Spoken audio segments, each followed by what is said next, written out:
Peristiwa Banpol ini adalah tampak jelas sebuah tindakan menghalang-halangi penyelidikan. Dimohon untuk Polda Jabar tidak mengabaikan, karena faktanya Danu adalah orang yang diselamatkan.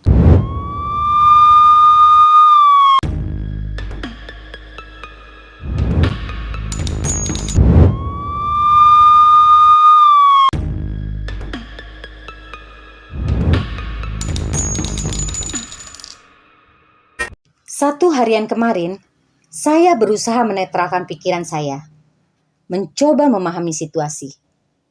Di beberapa konten saya, sering saya bilang, jika Danu jujur, maka akan sejalan dengan temuan-temuan penyidik.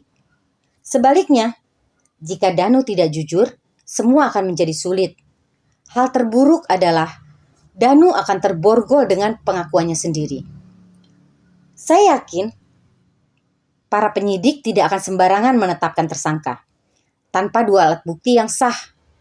Kalau tidak, itu sewenang-wenang namanya. Tetapi ada hal ganjil. Jika tidak ditahan, tentu ini menjadi pertanyaan buat kita tentunya. Adalah wajar jika para pengacara membela kliennya masing-masing. Salah sekalipun pasti akan dibela, karena itu adalah tugas mereka. Tapi mereka itu bukan tolok ukur bagi kita. Sebagai netizen yang cerdas, yang mengawal keadilan, wajib hukumnya kita berpegang pada fakta. Agar kita terhindar dari resiko salah kawal, terutama fitnah. Dua alat bukti dari penyidik, itu yang kita jadikan pegangan. Alat bukti pun harus mengikat, agar tidak terbantahkan oleh tersangka. Biar gak sia-sia kita ngawalnya. Menurut Bapak Ibrahim Tompo, alat bukti sebenarnya sudah dimiliki. Tapi kan ada rangkaian yang harus didudukan penyidik. Antara kesesuaian, keterangan alat bukti, kejadian, dan TKP. Inilah yang disesuaikan. Begitu kata Bapak Ibrahim Tompo. Pak, apa ada yang gak sesuai? Aku nih kok seolah dejavu ya. Pengakuan Danu ini sepertinya sama dengan yang dulu. Polda Jabar melakukan hal yang tidak dilakukan oleh Polres Subang, yaitu menetapkan tersangka.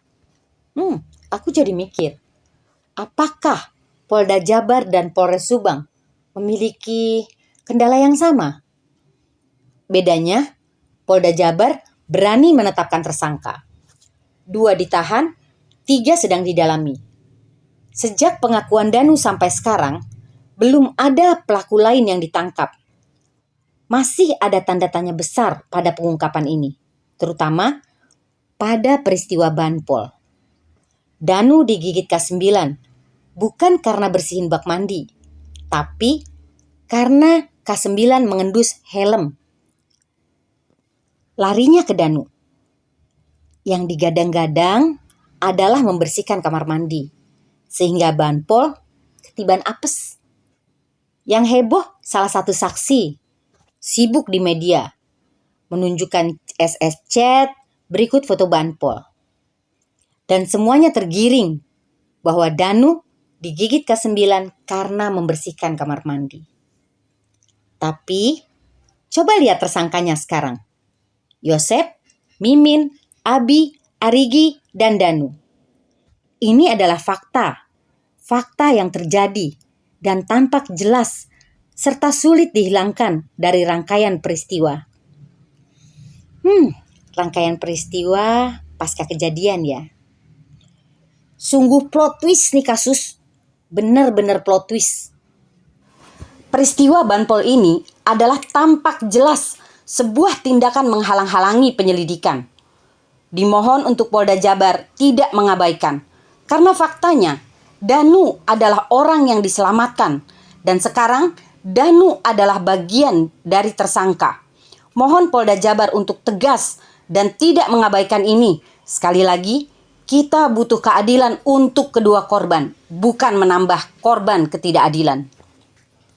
Sumpah ya, kesian banget ini korban punya keluarga yang model gini. Gak laki, gak anak, gak kakak, gak ponakan. Kalau saja waktu itu tidak dihalang-halangi, mungkin aja kasusnya sudah selesai. Toh BAP-nya pun sama aja. Sama seperti yang dulu. Harapan saya, Polda Jabar jangan berhenti di 5 orang ini dengan catatan kalau mereka bersalah. Karena kasus ini masih menyisakan segudang pertanyaan yang harus diungkap. Misalnya, 2 DNA asing. Oh ya, Abi dan Arigi sudah diambil DNA-nya ketika di awal kejadian atau 2 tahun yang lalu. DNA diambil melalui 10 kuku jari tangan dan 10 kuku jari kaki. Ini dilakukan langsung oleh penyidik. Penyidik yang memotong kukunya langsung loh. Beberapa puntung rokok. Milik siapa itu?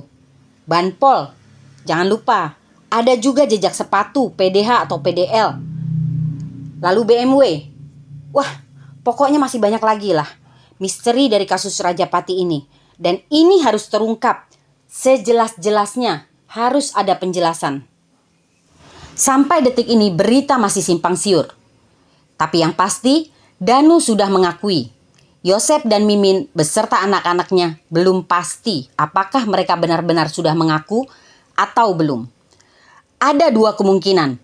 Mereka menyangkal karena menutupi perbuatannya atau mereka benar-benar tidak tahu. Tentunya proses rekonstruksi akan menjadi sulit. Di persidangan nantilah semua akan menjadi jelas dan terang benderang. Semoga saja mendapat hakim-hakim yang handal. Seorang hakim yang handal tentu sudah terbiasa menggunakan nalurinya. Mereka memiliki insting. Bohong dan tidaknya seorang terdakwa, hakim akan mengetahuinya. Jika Yosep pelaku, meskipun tidak mengakui, maka hukumannya akan bertambah berat. Begitu juga terhadap Danu. Persidangan inilah yang nantinya akan menjadi bumerang bagi para terdakwa. Karena yang jujur akan selamat dan yang bohong pasti mokat. Saya sempat berdiskusi dengan seorang kawan. Untuk apa juga ya Danu berbohong dalam pengakuannya? Ini terlalu beresiko sekali keputusannya. Lalu kawan diskusi saya bilang gini, Via, jika Danu berbohong, lalu dia menyebut Yosep, maka akan menjadi mudah bagi dia memilih perannya. Sebagai apa dia? Karena Yosep yang tidak tahu apa-apa.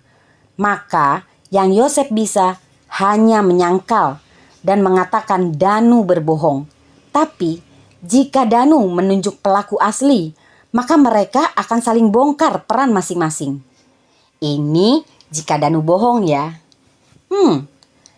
Saya kok jadi berpikir tentang analisanya Prof luruskan ya.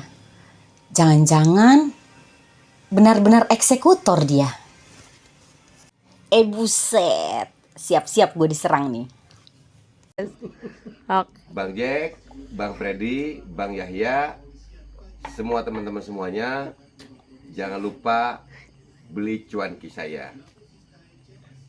Oke, biar tidak blank.